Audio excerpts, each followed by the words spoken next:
اعوذ باللہ من الشیطان الرجیم بسم اللہ الرحمن الرحیم ذالک ومن يعظم حرمات اللہ فہو خیر لہ عند ربہ۔ یہاں تک تو ہو گیا تھا، وَأُحِلَّتْ سے شروع کرنا تھا، وَأُحِلَّتْ لَكُمُ الْأَنْعَامُ إِلَّا مَا يُتْلَى عَلَيْكُمْ فَاجْتَنِبُوا الرِّجْسَ فَاجْتَنِبُوا الرِّجْسَ مِنَ الْأَوْثَانِ وَاجْتَنِبُوا قَوْلَ الزُّورِ۔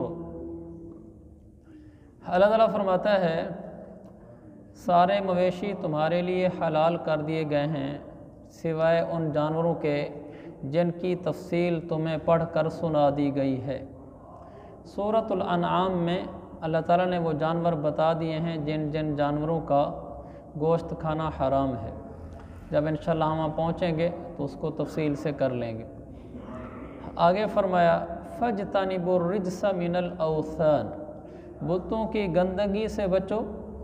یہ ہمیں بطور خاص کہا کہ بتوں کی گندگی سے بچو۔ بت ہوتے ہیں، وہ کیسے گندے ہوتے ہیں؟ چونکہ جس چیز کے اندر شرک آ جائے وہ گندی ہو جاتی ہے، چاہے وہ کتنی ہی اچھی کیوں نہ ہو۔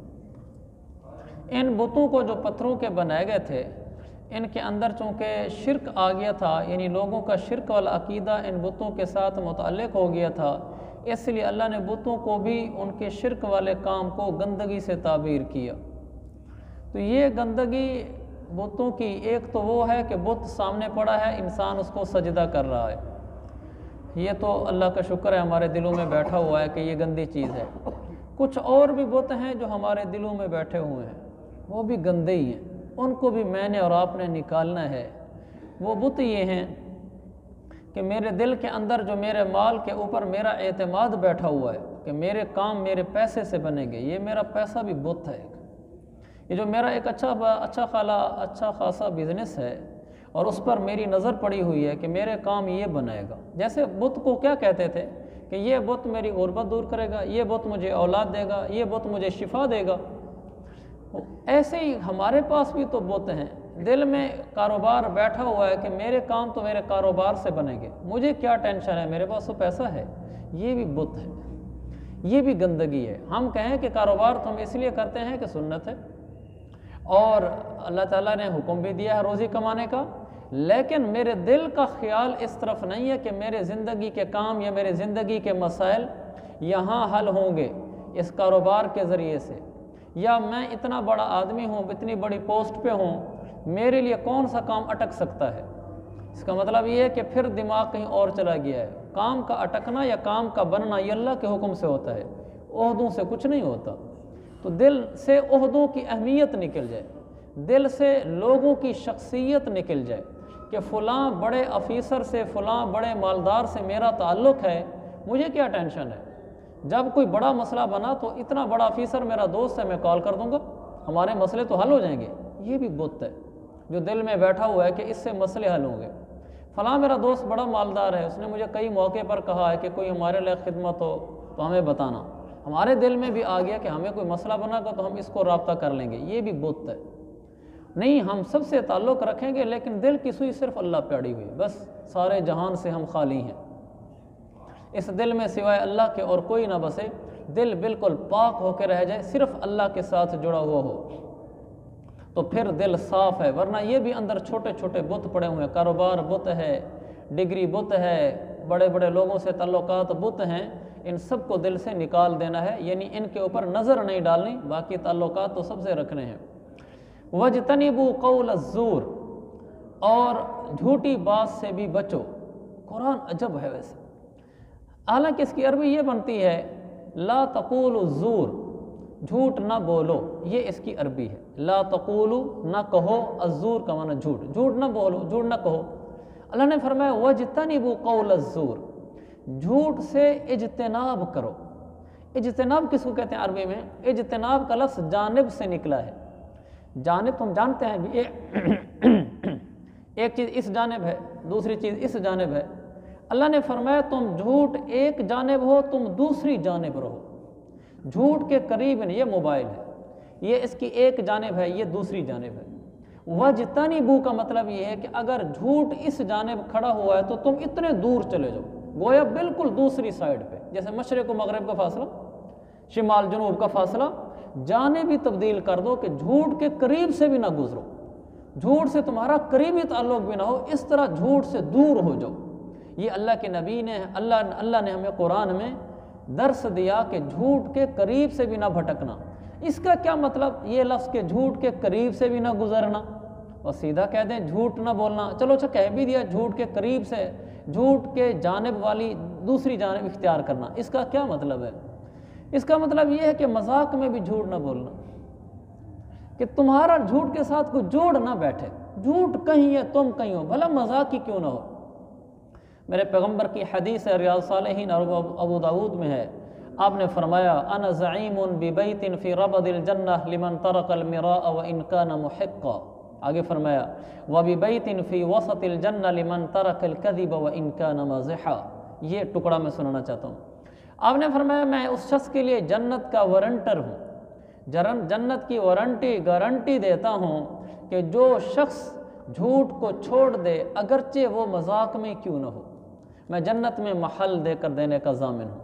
تو جو آدمی جھوٹ کو مذاق میں بھی نہیں بولتا، اللہ کے نبی علیہ السلام نے اس کے لیے جنت کے اندر محل دینے کی ضمانت لی ہے کہ میں گارنٹر ہوں اس کا۔ تو یہ بہت بڑی ہمارے لیے ایک بشارت کی چیز ہے، ہم مذاق میں بھی جھوٹ نہ بولیں تو انشاءاللہ ہمارے لیے جنت ہو گئی۔ محدثین نے اتنا اہتمام کیا ہے، بلکہ حدیث ہے، کیا حدیث ہے، اللہ کے نبی صلی اللہ علیہ وسلم کے پاس ایک عورت بیٹھی تھی، اس کے پاس بچہ تھا، مجھے کچھ مفہوم اس کا یاد ہے، مضمون حدیث کا یاد ہے۔ تو اس عورت نے بچے کو بلایا اور اس کو کہا تمہیں کھجور دوں، جب وہ بچہ قریب آیا تو اس نے کھجور دے دی۔ اللہ کے نبی نے فرمایا کہ اگر تم اسے کھجور نہ دیتی تو یہ بھی جھوٹ ہوتا، اگرچہ بچے کو بلایا ہے۔ علماء محدثین اتنا اہتمام کرتے تھے کہ ایک آدمی گیا کسی محدث سے حدیث لینے کے لیے، یہ میں آپ سے یہ عرض کر رہا ہوں کہ ہمارا اور جھوٹ کی جانبیں ہی الگ الگ ہوں، ہمارا بچوں کے ساتھ جھوٹ نہ ہو، مذاق میں جھوٹ نہ ہو، جانوروں کے ساتھ بھی جھوٹ نہ ہو۔ یہ میں واقعہ آپ کو سنا رہا ہوں۔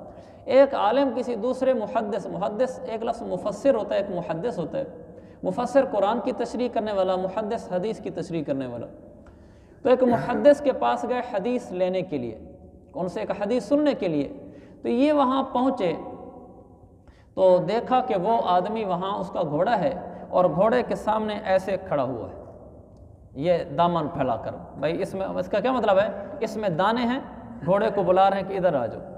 تو اس نے سنا ہوا تھا کہ وہ آدمی ہے، اس کے پاس حدیث ہے اور حدیث کی تشریح کرتا ہے، جیسے شہرت سنی ہوئی تھی تو چلا گیا اس سے حدیث سننے کے لیے۔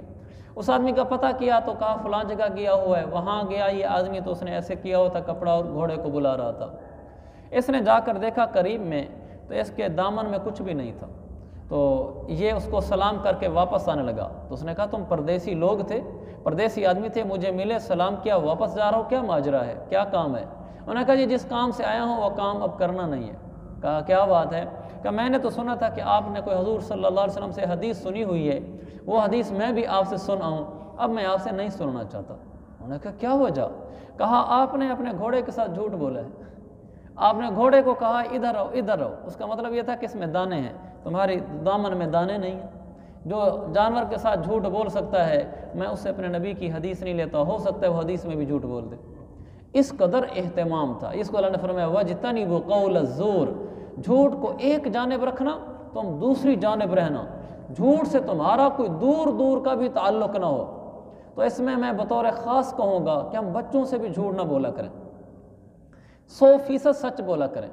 اللہ کا فضل ہے ہم اس کی کوشش کرتے ہیں کہ بچے سے بھی جھوٹ نہیں بولتے، اور میں تقریباً ہر گھر میں دیکھتا ہوں کہ بچوں سے جھوٹ بولنے کو تو کچھ سمجھتے ہی نہیں ہے۔ بچہ رو رہا ہے نا، تو بچہ کہہ رہا ہے مجھے ساتھ لے جاؤ بازار، ساتھ لے جاؤ، شور مچایا ہوا ہے اور اس کو لے جانا نہیں، تو اس کو کہا نہیں میں نہیں جا رہا، چابی رکھ دی، موٹر سائیکل ہے، گاڑی ہے، جو ہے، دوسرے کمرے میں چلے گئے، بچہ کبھی نہیں جا رہا، بس بچہ ادھر ہوا چابی لے کے چلے گئے، یہ تو جھوٹ بولا ہے آپ نے۔ بچے کو آپ نے کہا کہ چلو تم آؤ میں لے جاتا ہوں، بچہ جوتا پہننے لگ گیا، اتنے میں موٹر سائیکل لے کے چلے گئے، آپ نے جھوٹ بولے۔ بچے نے آپ کو کہا کہ بابا یہ چیز مجھے لے دو، آپ نے کہا ہاں بیٹا آپ کو لے دوں گا، پھر آپ نے لے کر ہی نہیں دی۔ یہ جھوٹ ہوگی۔ آپ بچے کے ساتھ کسی لحاظ سے جھوٹ نہ بولیں۔ بچہ تنگ کر رہا ہے، شر کیا ہوا ہے، شور مچایا ہوا ہے، سر پہ گھر کو اٹھایا ہوا ہے، جھوٹ نہ بولیں اس کے ساتھ۔ جو بولنا ہے سچ بولیں اس سے یہ ہوگا بچہ بچپن سے سچ سیکھ لے گا جب اس نے جھوٹ دیکھا نہیں، ورنہ وہ گھر میں باپ سے جھوٹ سیکھتا ہے، ماں سے جھوٹ سیکھتا ہے۔ ہم اس کے سامنے جھوٹ بولتے ہیں، ہم بچے کو کہتے ہیں دروازہ بج رہا نا، دیکھو دروازے پہ آدمی ہے، بیٹا اس کو جا کے کہہ دو کہ ابو گھر میں نہیں ہے۔ بچے کو میں خود جھوٹ سکھلا رہا ہوں کہ بیٹا جھوٹ ایسے بولتے ہیں، تو وہ بچہ اسی ماحول میں پنپ رہا ہے۔ ہم اس کا پکا عزم کریں، ہم جھوٹ نہیں بولیں گے۔ ایک دن میری بیٹی مجھے کہہ رہی تھی کہ گڑیا لے کر دو، تو میں نے اسے کہا کہ ابو آج آپ کو ضرور لے دوں گا، میری نیت بھی تھی کہ اس کو لے دوں گا۔ اللہ کی شان، میں نے اسے کہا عصر کے بعد لے دوں گا۔ عصر کے بعد مجھے ایک بڑا ضروری کام پڑ گیا، اب مجھے وہ بات بھی یاد ہے کہ میں نے بیٹی کو کہا ہوا ہے آپ کو گڑیا لے دوں گا، اور ادھر سے کام پڑ گیا ہے، مجھے ابھی تک وہ بات یاد ہے۔ میں اچھا خاصا ڈاواں ڈول ہو گیا، یعنی میں اب کیا کروں، اتنا ضروری کام پڑ گیا اور بچی کو کہہ چکا ہوں۔ پھر میں نے کہا کام تو زندگی کے پڑتے رہتے ہیں، جھوٹ نہیں بولنا چاہیے۔ میں بچی کو لے کر بازار چلا گیا اور اس کو میں نے گڑیا لا دی۔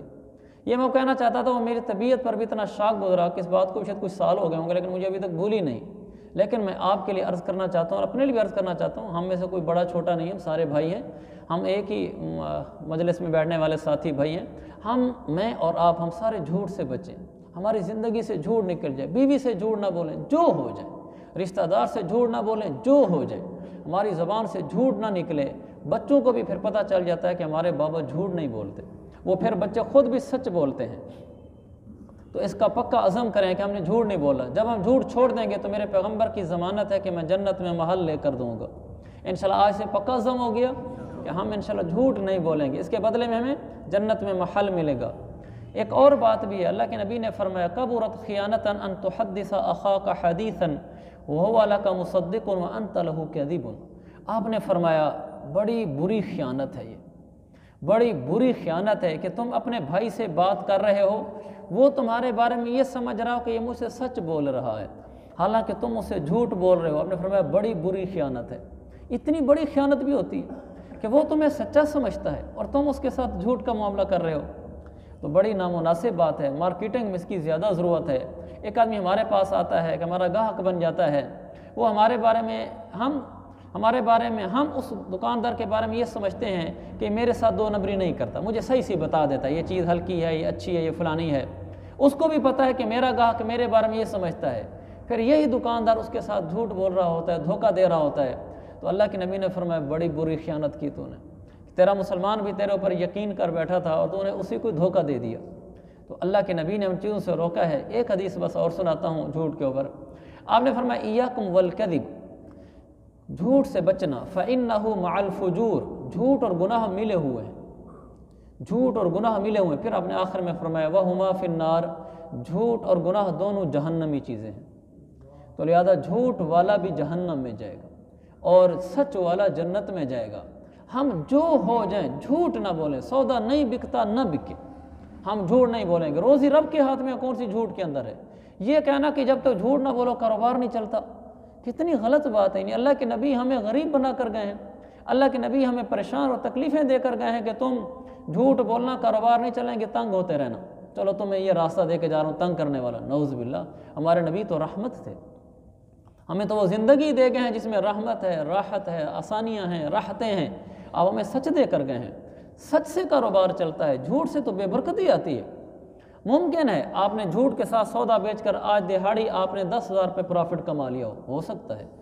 آپ اگر جھوٹ سے 10,000 کما لیا ہو، ممکن ہے آپ سچ بولتے یا 5,000 کماتے، ہو سکتی ہے یہ بات۔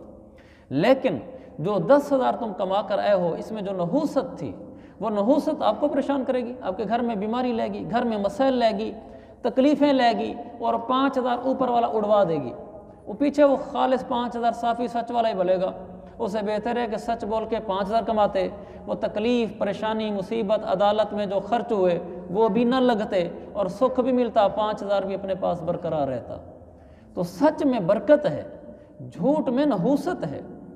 سچ میں برکت ہے، جھوٹ میں نحوست ہے۔ ہم ان باتوں کا ادراک کریں کہ جھوٹ میں تو سراسر نقصان ہے، اور ہم نے کسی سے جھوٹ نہیں بولنا۔ بعض جگہ ایسی ہو جاتی ہیں کہ آدمی بالکل پھنس جاتا ہے کہ اب کیا کروں، اس کو کیسے جواب دوں، یعنی جھوٹ بھی نہیں بول سکتا اور سچ بھی نہیں میں اس کو بتا سکتا، وہ ایسی بات پوچھ رہا ہے۔ ایک دفعہ انسان کے ساتھ مواقع آتے ہیں، میرے ساتھ بھی ایک دفعہ ایسی موقع پیش آ گیا، رشتہ داروں میں کوئی بات پوچھی تو میں وہ بتانا نہیں چاہتا تھا اور جھوٹ بھی نہیں بول سکتا تھا۔ اب وہ موقع بالکل فٹ تھا کہ آدمی تھوڑا سا جھوٹ بول دے تو کام سیدھا ہو جائے گا، لیکن جھوٹ کی اجازت نہیں، سچ بولتے ہیں تو دل نہیں گوارا کر رہا، تو مجھے کچھ سمجھ نہیں آئی، میں نے یہ کہہ دیا معذرت میں جواب نہیں دے سکتا، اور کچھ سمجھ نہیں آئی۔ پتہ نہیں اس کا کوئی اور بھی اچھا جواب ایسے ہو سکتا ہے، لیکن میری سمجھ میں اس وقت کچھ نہیں آیا۔ ہم اگر کہیں پھنس جائیں، ہم کہہ دیں ہم جواب نہیں دے سکتے، ہم نہیں بتا سکتے آپ کوئی بات، معذرت ہے، پھر جو ہوتا ہے ہونے دو، وہ ناراض ہوتا ہے ناراض ہو جائے، ہم اللہ کو کہیں گے اللہ تیری وجہ سے ناراض ہوا ہے، ہم تجھے تو ناراض کر نہیں سکتے تھے، لوگ ناراض ہو گئے ہیں، اب تو ہی یا اللہ ہماری حفاظت فرما، پھر اللہ ہماری حفاظت کرے گا، اور جس کی اللہ حفاظت کرتا ہے پھر اللہ ان کے دلوں میں محبت ڈال دیتا ہے۔ تو اگر ہم جھوٹ بولیں گے، جھوٹا آدمی بچ نہیں سکتا، کسی نہ کسی دن پھنس ہی جاتا ہے، پتہ چل ہی جاتا ہے اس نے جھوٹ بولا ہے، بھلا جھوٹے کی بھی کوئی عزت ہے؟ تو میرے عزیز بھائیو، جھوٹ سے دنیا بھی تباہ ہوتی ہے، آخرت بھی تباہ ہوتی ہے۔ ہم پکی نیت کریں، ہم جھوٹ نہیں بولیں گے، بچوں سے نہیں بولیں گے، بیوی سے نہیں بولیں گے، جانور سے نہیں بولیں گے، دوست سے نہیں بولیں گے، گاہک سے نہیں بولیں گے، کسی تعلق والے سے جھوٹ نہیں بولیں گے، ہم ساری زندگی سچ بولیں گے، انشاءاللہ جنت کا محل پکا ہوگی۔ اللہ تعالیٰ میری بھی اور آپ کی بھی جھوٹ سے حفاظت فرمائے۔ اللہ کے نبی بیٹھے تھے ایسے نا ٹیک لگا کر پیچھے، آپ نے 2-3 نصیحتیں کی، آپ ایسے بیٹھے بیٹھے ایک دم آپ اٹھ گئے، آپ نے فرمایا اللہ کا مطلب ہے کہ ذرا کان کھول کے سن لو، تو اس کا اللہ کا یہ مطلب ہے، سارے صحابہ متوجہ ہو گئے، آپ نے فرمایا وقول الزور، جھوٹ نہ بولنا۔ باقی نصیحتیں آپ نے ٹیک لگا کر کی، لیکن جب جھوٹ سے بچنے کی نصیحت کرنے لگے تو آپ سیدھے ہو گئے، اور جھوٹ کے بولنے سے بچنے کے لیے جو نصیحت کرنی تھی آپ نے، اس سے پہلے پھر آپ نے ان کو متوجہ کیا، ذرا توجہ کرنا اللہ، پھر فرمایا وقول الزور، جھوٹ نہ بولنا۔ ایمان والا بزدل ہو سکتا ہے، کنجوس بھی ہو سکتا ہے، اللہ کے نبی نے فرمایا جھوٹا نہیں ہو سکتا، جھوٹ نہیں بول سکتا۔ اور ہمارے ہاں یہ کیا مسئلہ، ہمارے ہاں تو جھوٹ تو منٹ میں ایسے انگلیوں کے اوپر کھڑا ہوتا ہے جیسے ہم نے مرنا نہ ہو۔ حدیث میں کیا رہے وَهُمَا فِي النَّارِ، جھوٹ بولنے والا یہ تو جہنمی ہے، اور سچ بولنے والا، میرے پیغمبر نے فرمایا جھوٹ چھوڑنے والا جنت کے بیچ میں اس کو محل لے کر میں دینے کا ضامن ہوں۔ کتنی بڑی بات ہے، ابھی بھی ہم سمجھ نہیں آتی، مجھے بھی نہیں آتی، ہمیں بھی نہیں آتی۔ ہم یہاں سے عزم کر کے اٹھیں، ہمارا درس برائے عمل ہوتا ہے، ہمارا درس برائے معلومات نہیں ہوتا۔ ہم عزم کر کے اٹھیں کہ اس آیت اور ان حدیثوں کی وجہ سے ہم زندگی سے آج سے جھوٹ نکالتے ہیں۔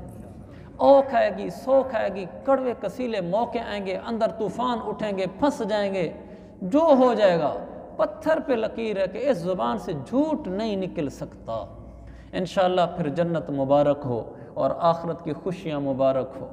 اللہ کے نبی آپ کا کیس لڑیں گے پھر کیونکہ آپ نے فرمایا میں اس کا ضامن ہوں کہ میں اس کو جنت کے بیچ میں محل لے کر دوں گا۔ پھر قیامت والے دن ہمارا معاملہ ہم نہیں سنبھال رہے ہوں گے، اللہ کے نبی ہمارا معاملہ ڈیل کر رہے ہوں گے کہ میں نے دنیا میں اس کو گارنٹی دی تھی، انا زعیم ببیت، میں گارنٹر ہوں اس آدمی کا جو مذاق میں بھی جھوٹ بول دے کہ اس کو جنت کے بیچ میں محل لے کر دوں گا۔ ایک سمجھدار آدمی، ایک سچا آدمی، با اختیار آدمی اگر مجھے کہہ دے یار میں گارنٹی لیتا ہوں، تم اس مسئلے کو چھوڑ دو، کل کوئی مسئلہ ہو تو میں سنبھالوں گا، میری گارنٹی ہوگی، ہم کتنے اعتماد سے وہ بات کر لیتے ہیں۔ ہمارے شہر کا جو یہاں بڑا آدمی ہے، اگر وہ کسی بات پر کہہ دے کہ یار تم اس سے خریداری کر لو، اگر پیسے نہ ملیں تو میں گارنٹی لیتا ہوں، مجھ سے آ کے لے لینا، ہم منٹ سے پہلے اس کو سودا دے دیتے ہیں۔ ہم کہتے ہیں مسئلہ ہی کوئی نہیں، اس نے گارنٹی لے لی اور اس کو اللہ نے بڑا پیسہ دیا، اور زبان کا بڑا سچا ہے وہ آدمی، کسی کے ساتھ دو نمبری نہیں کرتا، پیسے نہ ملے تو مجھے دے دے گا، ہمیں لاکھ کا مال بھی دے کہے تو منٹ میں اٹھا دیں گے، اس لیے کہ وہ بندہ سچا ہے اور با اختیار بھی ہے، پیسے بھی دے سکتا ہے، جھوٹ بھی نہیں بولتا۔ اللہ کے نبی پر ہمیں کیوں یقین نہیں آتے؟ میں کئی دفعہ کہتا ہوں اللہ کے نبی کو نا ہم زبانوں سے اور بس ایک مسلمان ہونے کے ناطے بس سچا سمجھتے ہیں، اگر ہم عملاً سچا سمجھتے ہیں تو پھر ہم ان باتوں پہ کیوں یقین نہیں کرتے کہ آپ فرما رہے ہیں تم جھوٹ چھوڑ دو، میں گارنٹی لیتا ہوں کہ تمہیں جنت میں محل لے کر دوں گا۔ ہمیں یقین آ جانا چاہیے، کتنی بڑی ہستی نے گارنٹی اٹھا لی ہے، اب قیامت والا دن جانے اللہ جانے اس کا حبیب جانے، کیونکہ گارنٹی انہوں نے لی ہے، ہم تو ان کے حوالے ہو گئے، اب آگے معاملہ وہی ڈیل کریں گے ہمارا، بس ہماری جنت کنفرم ہو گئی۔ تو ہمیں ان باتوں کے بعد بھی کوئی لچک رہ جائے کہ نہیں میں نے جھوٹ نہیں چھوڑنا، تو میری سمجھ میں یہ باتیں نہیں آتی۔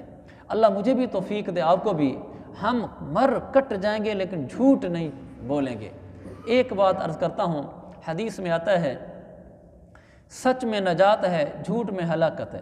الصدق ینجی والکذب یہلک، سچ نجات دیتا ہے، جھوٹ ہلاک کرتا ہے۔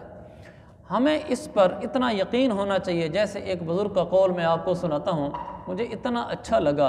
انہوں نے کہا اگر سچ بول کر سولی کے پھٹے پر چڑھ گئے اور ہمیں مار دیا گیا، سچ بول کر سولی پہ چڑھ جانا بھی نجات ہے، اور جھوٹ بول کر جیل سے باہر نکل آنا بھی ہلاکت ہے۔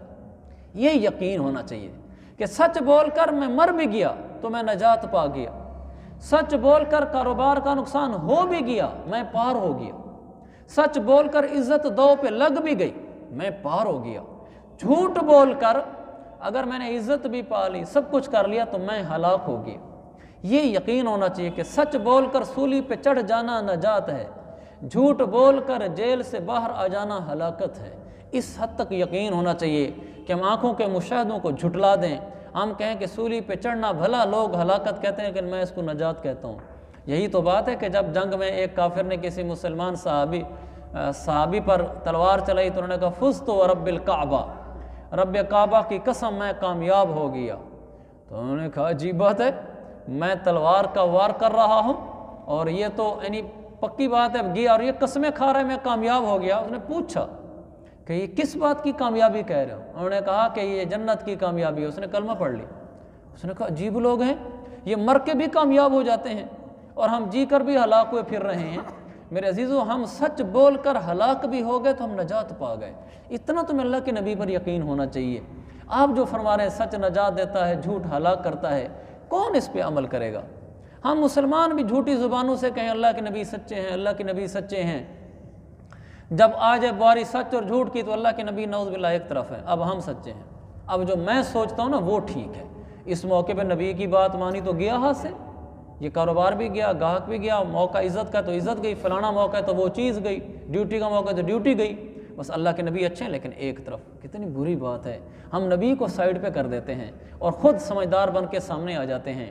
ہم کہیں کہ دفع ہو جا تو عبد القادر، اللہ کے نبی سچے ہیں، بس ہم نہیں سنتے تیری۔ میں بیانوں میں کہا کرتا ہوں ہم اپنے بھی نہیں ہیں، ہم اللہ رسول کے ہیں، ہم اپنے بھی نہیں ہیں، تو اس لیے ہم نبی کی مانیں گے، اپنی نہیں مانیں گے۔ تو میں نے لمبی گفتگو کر دی ہے اس لیے کہ ہمارے معاشرے کا یہ مرض ناسور ہے، یہ بڑی اہم بیماری ہے۔ میں بھی آپ کے ساتھ ہوں، میں آپ کا ساتھی ہوں، ہم نے عزم کرنا ہے کہ ہم نے جھوٹ نہیں بولنا۔ آج کے درس سے اگر ہم جھوٹ سے اٹھ کے چلے گئے، یعنی جھوٹ چھوڑنے کا عزم کر کے اٹھ کے چلے گئے تو آج ہم بہت بڑی چیز لے کر اٹھے۔ جنت میں ہمارے محل کی گارنٹی اس سرکار نے لے لی ہے جن کی باتوں میں کوئی شک ہی نہیں ہے، اور دنیا میں نجات اور پار لگنا یہ ہمارا مقدر ہو گیا ہے۔ عزم کرتے ہو نا بھائی؟ انشاءاللہ میں بھی کرتا ہوں۔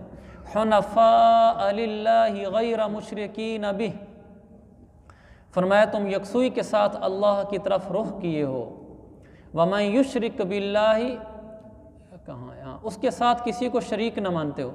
ومن یشرک باللہ فکأنما خر من السماء فتخطفه الطیر او تہوی به الریح فی مکان سحیق۔ فرمایا جو شخص اللہ کے ساتھ کسی کو شریک ٹھہرائے تو گویا وہ آسمان سے گر پڑا، پھر یا تو پرندے اس کی بوٹیاں نوچ لیں یا ہوا اسے کہیں دور دراز کی جگہ میں جا پھینکے۔ اللہ نے یہ شرک کی قباحت بیان کی کہ شرک کرنے والا اتنا برباد انسان ہے جیسے کوئی آسمان سے انسان نیچے گرے اور گرتے ہی پرندے آ کر اس کی بوٹیاں نوچ لیں یا ہوا اٹھا کے اس کو پٹک پٹک کے جا پھینکے، جیسے یہ انسان ہلاک اور برباد ہے، شرک کرنے والا بھی ایسے ہی برباد ہے۔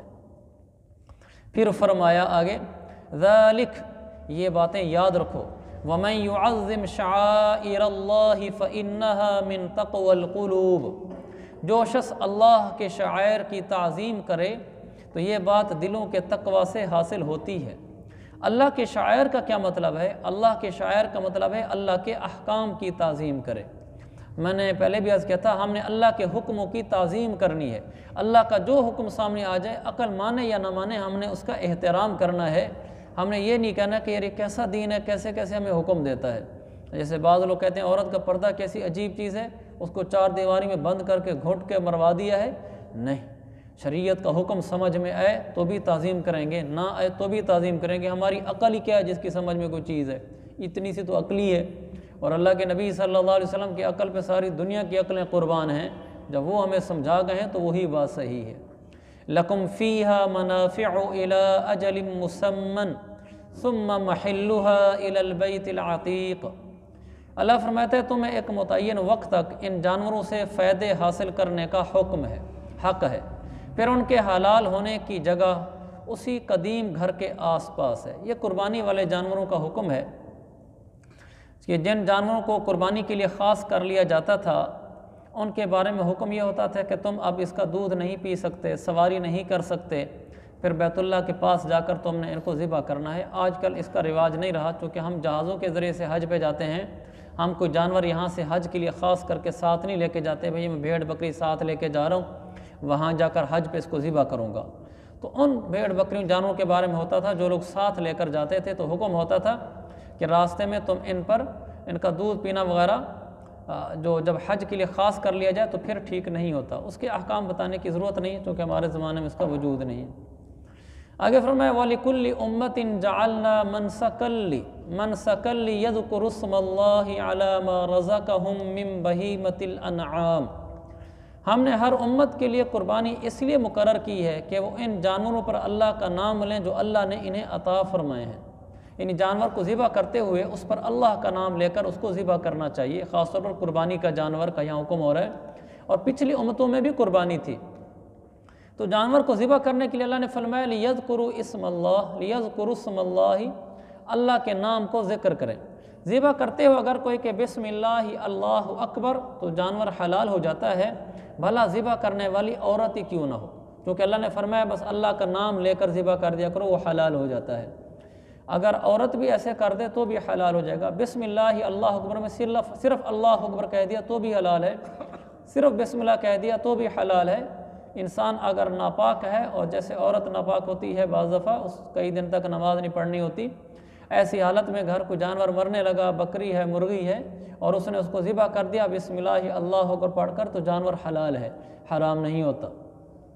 حتیٰ کہ اگر وہ مرغی کی گردن بھی اتار دی تو بھی حلال ہے۔ فَإِلَٰهُكُمْ إِلَٰهٌ وَاحِدٌ فَلَهُ أَسْلِمُوا۔